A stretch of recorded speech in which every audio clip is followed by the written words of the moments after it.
Penutup, kalau sudah dibuka harus ditutup. Jadi setiap proses pembelajaran ada pendahuluan, ada penutup. Tapi penutup itu bukan ending segala-galanya, enggak. Penutup itu di sini adalah merangkum.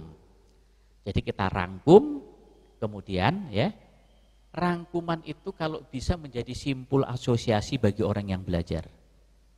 Jadi nggak usah lagi kalau dia ingin mengingat kembali semua mata pelajarannya, nggak usah lagi dibaca semua. Tapi cukup baca rangkuman, itu dia bisa dibawa alam pikirannya itu ke semua materi yang pernah dipelajari. Oleh karena itu dikatakan merangkum itu sama dengan menciptakan simpul asosiasi. Ingat beras, ibu-ibu ingat kosmos. Ingat air mineral, ingat aqua. Ingat deterjen, ingat itu simpul asosiasi. Nah coba sehingga mahasiswa pulang ke rumah, dia itu tidak perlu membawa semua materi. Dia cukup membawa simpul-simpul asosiasi.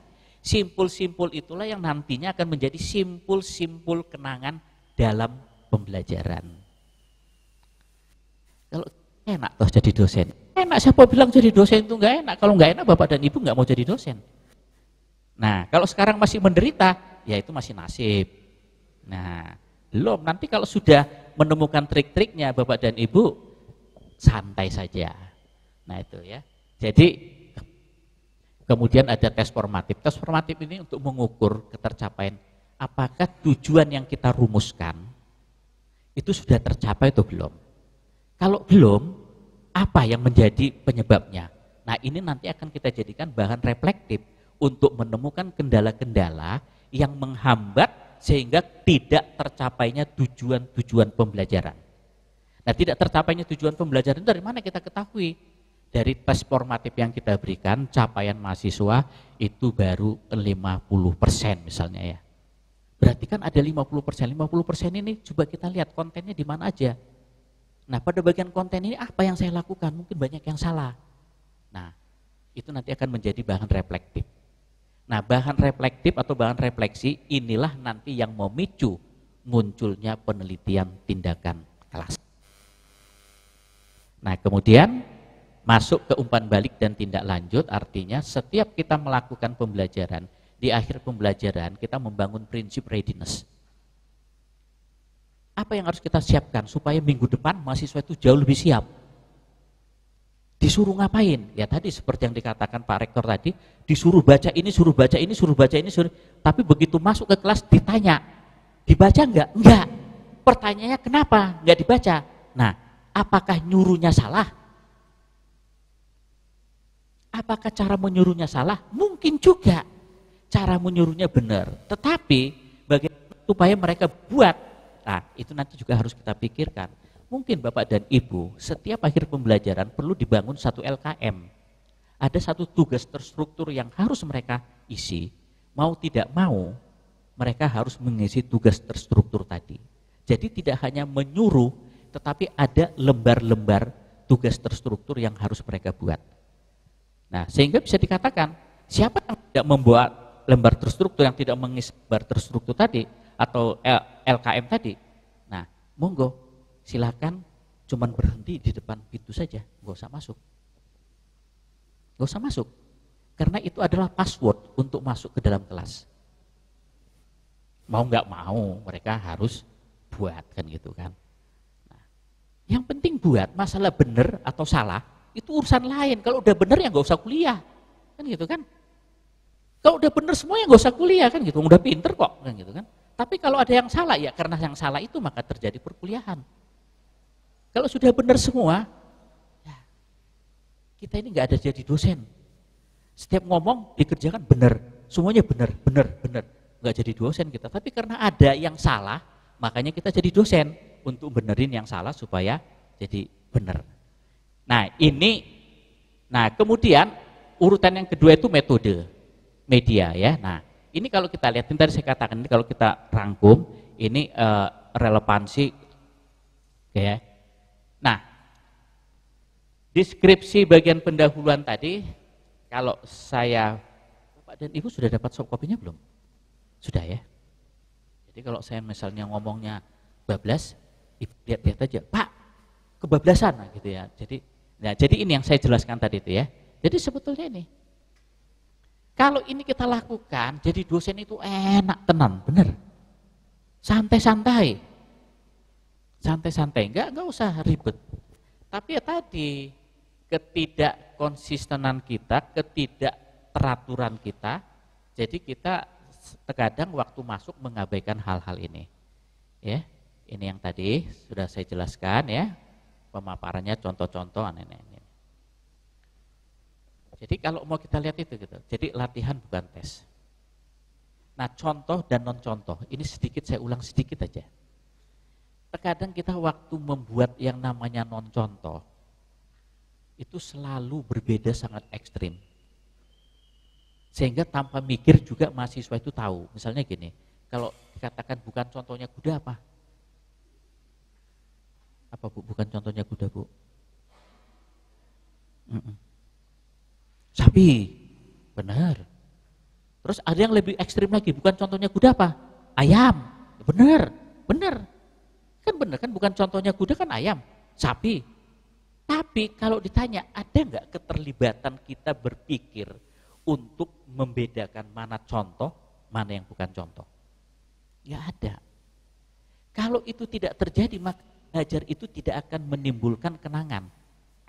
Makanya waktu kita membuat contoh dan yang bukan contoh, ada yang kita sebut dengan keterlibatan intelektual dan emosional dalam belajar. Itu yang membuat belajar itu jadi gregetan.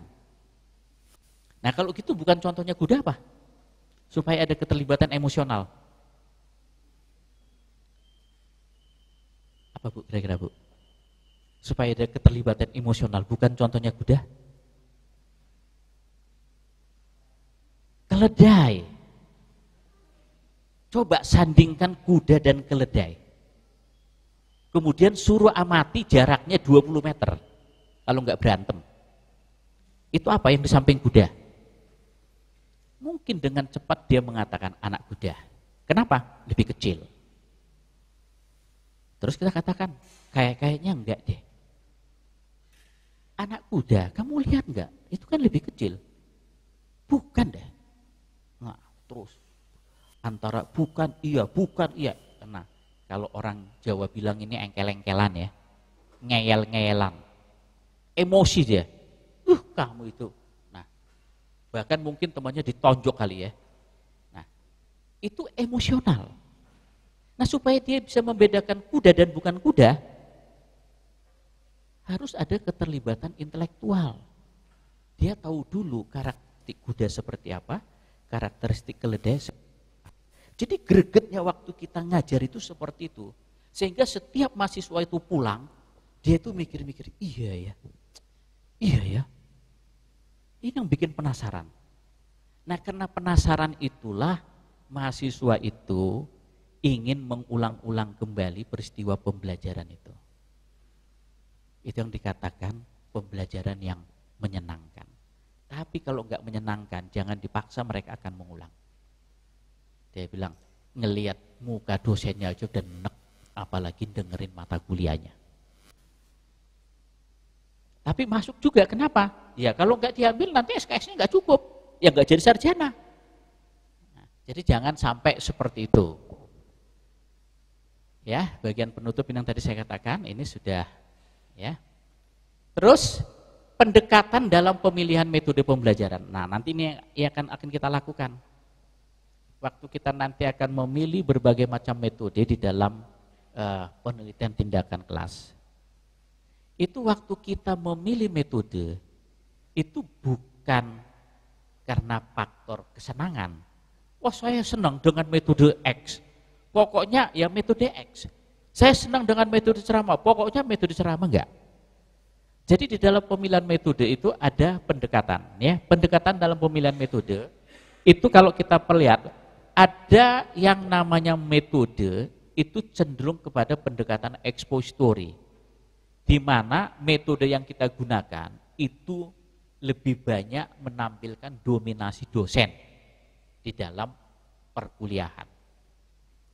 Jadi datang, duduk, ngoceh, tank sampai ketemu minggu depan. Nah itu expository tuh. Expository.